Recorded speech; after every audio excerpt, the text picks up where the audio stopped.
Hello. It's now 4 weeks since I began actively campaigning for the position of President-elect of the Royal Australasian College of Physicians. So that's 4 weeks of listening to people, hearing what the issues are and thinking about how I'd respond to the issues if I were elected to this position. Without a doubt, the most consistent feedback that I've received is that people feel alienated from the college.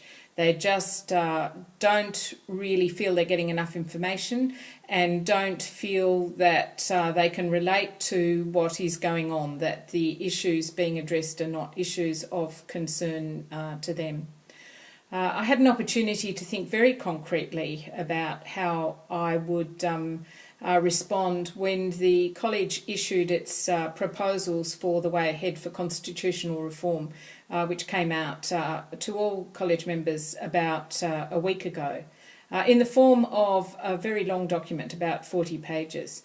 So I think the strengths of the approach that have been proposed here are that the college is going right back to basics. It isn't a question of saying, do you want this option or this option? In fact, the issues are articulated in this paper and 6 options are proposed, but as well, the college has made it plain that it's interested in hearing any other options that people might have. I think another strength of the approach that's proposed is the consultation process. It's a structured consultation process, and I think the real opportunity is the numbers of forums that are proposed to take place around the country over the next few months. However, I think there are significant weaknesses here. As a piece of communication, I don't think it's good. It's just too long, too complicated. I don't think that many members of the RACP would have the time to wade through this or the inclination to digest this. So I think that the problem is, and actually somebody explained this to me in exactly this way, that it seemed to them as though the advisors to the college had taken their latest report for a corporation and crossed out the name of the corporation and put the RACP in instead. I don't think this direct application of corporate approaches is going to work for membership organisations. Clearly we have to observe corporate law, but I think that we need to get there in a different way. We're talking about professional issues and professional livelihoods, not just whether somebody wants to buy this product or another product. I think that clearly to me the one college policy as it's being interpreted and implemented is just not working. We need to re-empower the various groups that make up the RACP. We need to devolve some authority to them and give them some resources so that they can be doing some work in engaging with the various groups that make up the RACP. And we need to manage this not through so much of a top-down approach, but creating horizontal and vertical connections so that we can achieve consistency in other ways.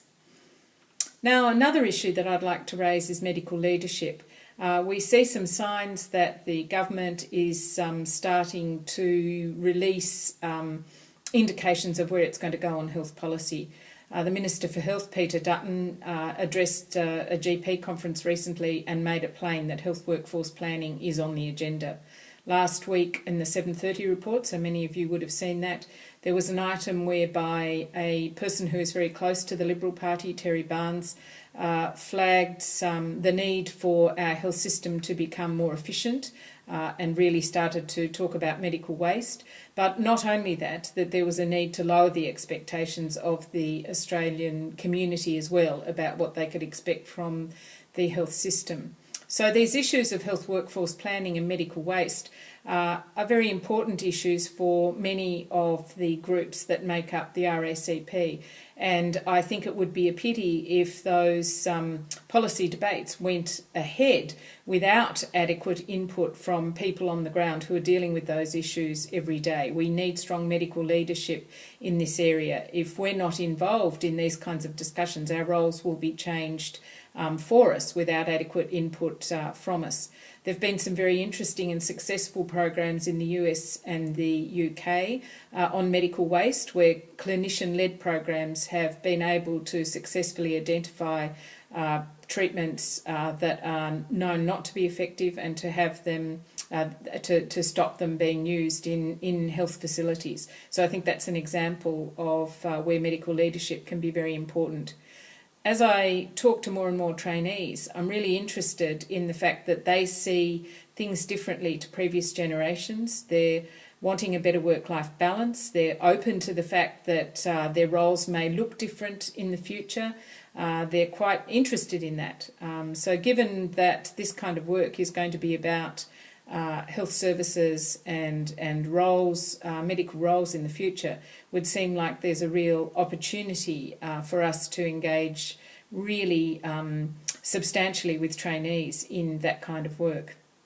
So in conclusion, I think that there's real potential to devolve again some authority and some resources back to the various groups that make up the RACP, to give them voice, and then to harness that wonderful range of practice that we have in our organisation, which goes from birth to death, which includes hospitals, community health settings, workplaces, and practice that includes prevention, treatment and rehabilitation, in thinking about the roles that doctors and in particular physicians can play in future health services. Thank you.